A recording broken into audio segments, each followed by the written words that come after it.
Hello friends, स्वागत है आपके अपने चैनल जेम ट्यूट्स में। आज हम लोग फिर से एक बार बहुत इम्पोर्टेंट सेशन के साथ उपस्थित हुए। इस सेशन में हम लोग पंचम संयुक्त सिविल सेवा प्रारंभिक प्रतियोगिता परीक्षा 2013 के प्रश्नोत्तर का रिवीजन करेंगे। तो चलिए शुरू करते हैं प्रश्नोत्तर के सेशन को। आज का हमारा पहला क्वेश्चन है, इनमें से किसका संबंध सनातन आदिवासी महासभा से है? इसका सही आंसर हो जाएगा ऑप्शन नंबर ए यानी कि table Oraon is the right answer. अगले प्रश्न की ओर चलते हैं। तो अगला प्रश्न है, रांची में कैथोलिक गिरजाघर की स्थापना कब हुई थी? इसका सही आंसर है ऑप्शन नंबर ए यानी कि 1909 इज द राइट आंसर। अगले प्रश्न की ओर चलते हैं। तो अगला प्रश्न है, झारखंड का सबसे ऊंचा जलप्रपात कौन सा है जहां जल 100 मीटर की ऊंचाई से गिरता है? इसका सही आंसर है ऑप्शन नंबर बी यानी कि Hundru is the right answer. अगले प्रश्न की ओर चलते हैं। तो अगला प्रश्न है, झारखंड में मुख्यतः कितने प्रकार की फसलें पैदा होती है? इसका सही आंसर है ऑप्शन नंबर सी यानी कि 3 प्रकार के। अगले प्रश्न की ओर चलते हैं। तो अगला प्रश्न है, 1857 की क्रांति में संपूर्ण सिंहभूम क्षेत्र में क्रांतिकारियों के प्रमुख नेता कौन थे? इसका सही आंसर है ऑप्शन नंबर बी यानी कि राजा अर्जुन सिंह। अगले प्रश्न की ओर चलते हैं। तो अगला प्रश्न है, टाना भगत आंदोलन की शुरुआत कब हुई थी? इसका सही आंसर है ऑप्शन नंबर सी यानी कि अप्रैल 1914 इज द राइट आंसर। अगले प्रश्न की ओर चलते हैं। तो अगला प्रश्न है, संविधान सभा में छोटानागपुर के इनमें से कौन से आदिवासी नेता सदस्य थे? इसका सही आंसर हो जाएगा ऑप्शन नंबर बी यानी कि Jaipal Singh is the right answer. अगले प्रश्न की ओर चलते हैं। तो अगला प्रश्न है, बिरहोर का शाब्दिक अर्थ क्या है? इसका सही आंसर है ऑप्शन नंबर ए यानी कि जंगल का आदमी। अगले प्रश्न की ओर चलते हैं। तो अगला प्रश्न है, लैक शब्द की उत्पत्ति संस्कृत के किस शब्द से हुई है? इसका सही आंसर है ऑप्शन नंबर बी यानी कि लक्ष्य इज द राइट आंसर। अगले प्रश्न की ओर चलते हैं। तो अगला प्रश्न है, झारखंड में Tata iron and steel company की स्थापना कब हुई थी?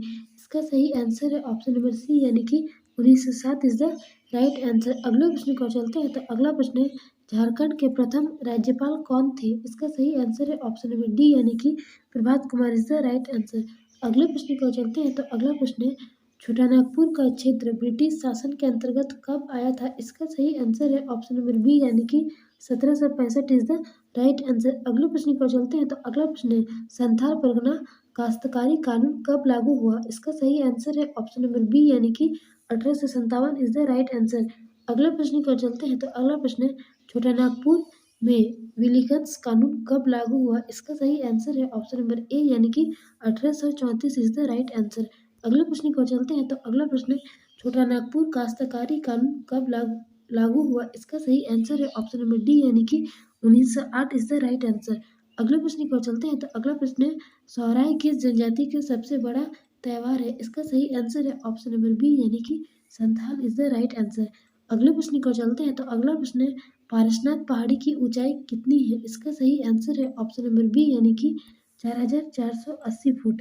अगले प्रश्न को चलते हैं। तो अगला प्रश्न है, झारखंड में आदिवासियों के फूलों के त्योहार का नाम क्या है? इसका सही आंसर है ऑप्शन नंबर सी यानी कि Sarhul is the right answer.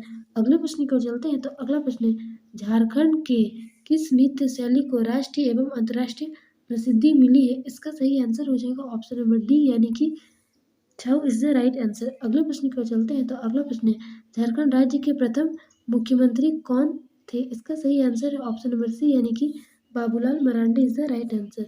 अगले प्रश्न की ओर चलते हैं। तो अगला प्रश्न है, हिंदू भाद्रपद मास में जनजातियों की कौन सी पूजा होती है? इसका सही आंसर है ऑप्शन नंबर सी यानी कि Karma is the right answer. अगले प्रश्न की ओर चलते हैं। तो अगला प्रश्न है, संथालों में गांवों के प्रधान को क्या कहते हैं? इसका सही आंसर है ऑप्शन नंबर डी यानी कि Manjhi is the right answer. अगले प्रश्न को चलते हैं। तो अगला प्रश्न है, धूमकुरिया किस जनजाति की सामाजिक संस्था है? इसका सही आंसर है ऑप्शन नंबर ए यानी कि Oraon is the right answer. अगले प्रश्न को चलते हैं। तो अगला प्रश्न है, हजारीबाग का सूरजकुंड झारखंड का सबसे ज्यादा गर्म पानी का स्रोत है, इसका तापमान क्या है? इसका सही आंसर हो जाएगा ऑप्शन नंबर सी यानी कि 88 सेल्सियस से 190 फ़ारेनहाइट। अगले प्रश्न की ओर चलते हैं। तो अगला प्रश्न है, छोटानागपुर में फुसफुस बलुआ मिट्टी किस क्षेत्र में पाई जाती है? इसका सही आंसर है ऑप्शन नंबर ए यानी कि दामोदर घाटी क्षेत्र। अगले प्रश्न की ओर चलते हैं तो अगला प्रश्न है दामोदर घाटी निगम की स्थापना कब हुई थी? इसका सही आंसर है ऑप्शन नंबर डी यानी कि 1948 इज द राइट आंसर। तो अगले प्रश्न की ओर चलते हैं तो अगला प्रश्न है किस फिल्म की पृष्ठभूमि झारखंड से संबंधित है? इसका सही आंसर है ऑप्शन नंबर सी यानी कि गैंग्स ऑफ वासेपुर। अगले प्रश्न की ओर चलते हैं तो अगला प्रश्न है बिरला तकनीकी संस्थान झारखंड के किस शहर में स्थित है? इसका सही आंसर है ऑप्शन नंबर डी यानी कि Jamshedpur is the right answer. इस सेशन में इतना ही। अगर आपको वीडियो पसंद आया हो तो वीडियो को लाइक ज़रूर करें और चैनल पर पहली बार आए तो चैनल को सब्सक्राइब जरूर करें। फिर मिलते हैं नेक्स्ट वीडियो में, तब तक के लिए थैंक यू।